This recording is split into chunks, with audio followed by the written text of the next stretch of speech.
Hello! Today we're gonna go over trimming. I'm actually gonna record me talking live and see how this works out.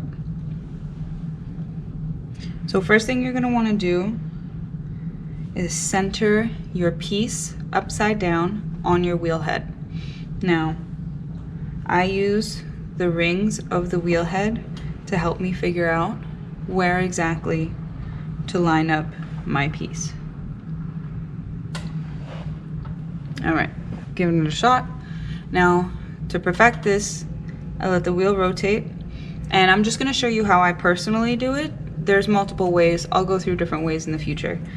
But to find out if it's in the center, you need something to help act as a guard and a guide.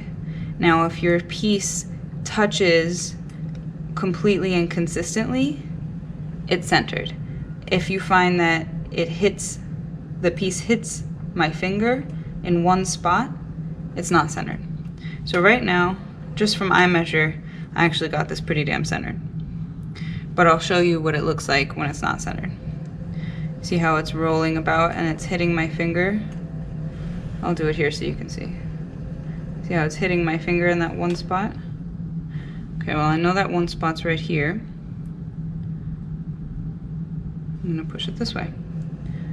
And we're gonna keep fussing. Touch, touch, touch.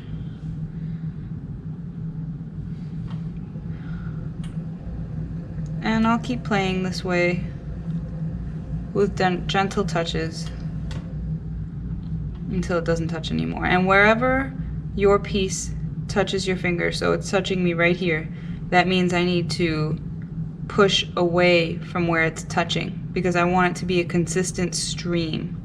If it's not touching, if my finger's not touching the piece consistently while I'm sitting still, it's not centered yet.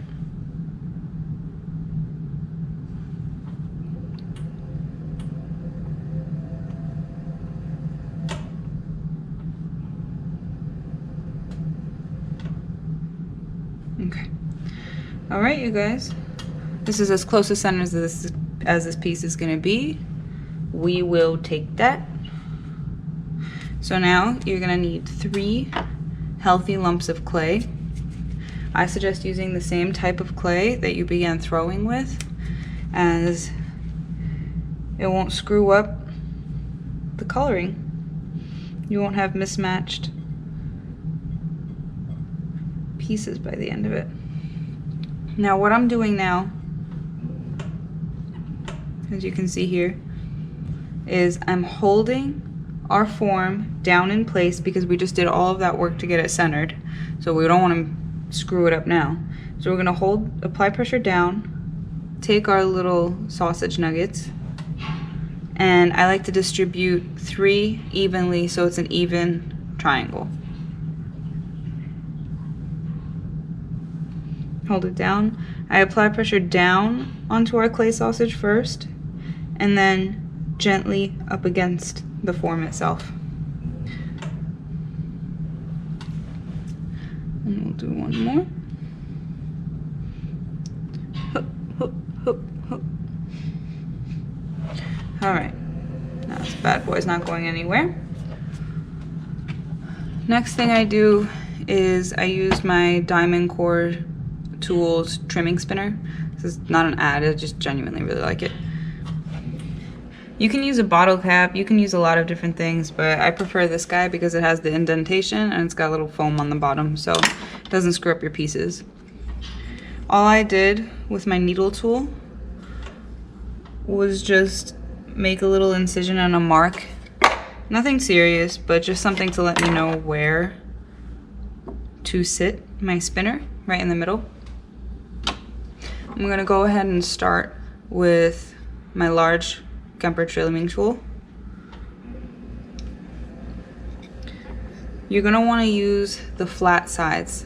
If you're trimming like this on the top and like this on the sides, you're not really doing well. You don't want to be using this band here to do your trimming, because then all you're doing is actually burnishing. You're rubbing the clay up against a flat metal surface and you're making it shiny, but you're not actually cutting into it.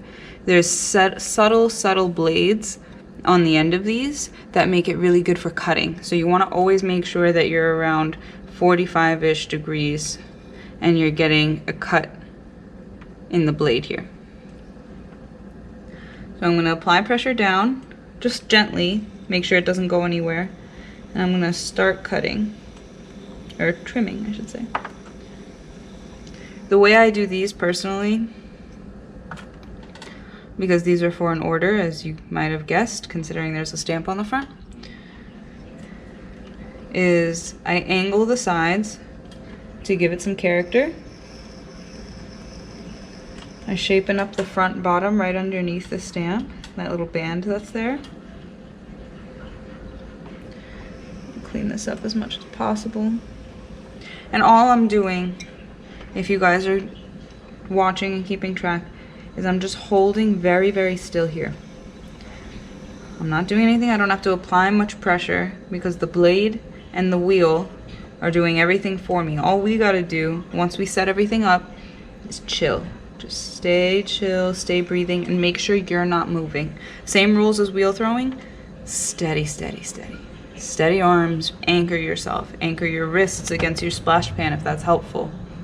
Elbows in if that's helpful. Do whatever works. Keep your hands touching and connected if that's helpful with the thumbs, like you're in flight. Whatever works. Now we're going to take our trimming spinner off for a minute. And I just gently angle the inside and coast off to a flat bottom on these. I like this design because it's simple. Doesn't take much. Sometimes all you want is something really nice, cozy cup of coffee. You don't need a statement piece in every piece. Some pieces need to be a statement, and some pieces need to have a dramatic and beautiful foot. Some pieces need a little extra something, and some, there's a beauty in its simplicity.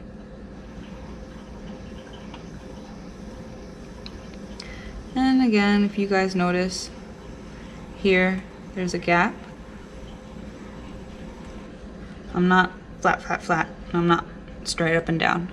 Somewhere in that 45-degree world, in that 90-degree angle.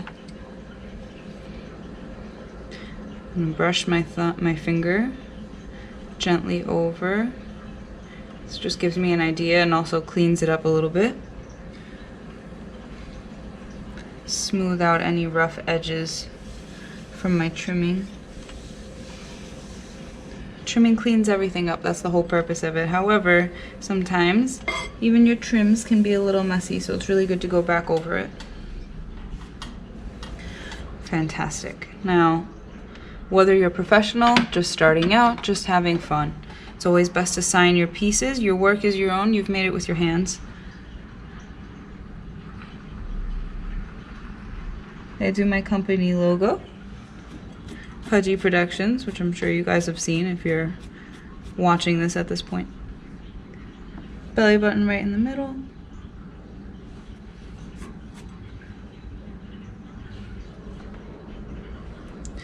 And a little Pudgy babe on the bottom. I'll clean this up more after I attach the handle, which we'll look at in another video. Get your clay sausages squished, cleaned, and ready for our next piece. A little wet. Put it down. Adjust aerial view. Sometimes your squish from your sausages will screw up your beautiful even circular rim. That's why some people really avoid it. But that's another reason why I gently apply pressure and I go through with something on top to help keep it down. And then right. It's cute enough to me. Handles are next.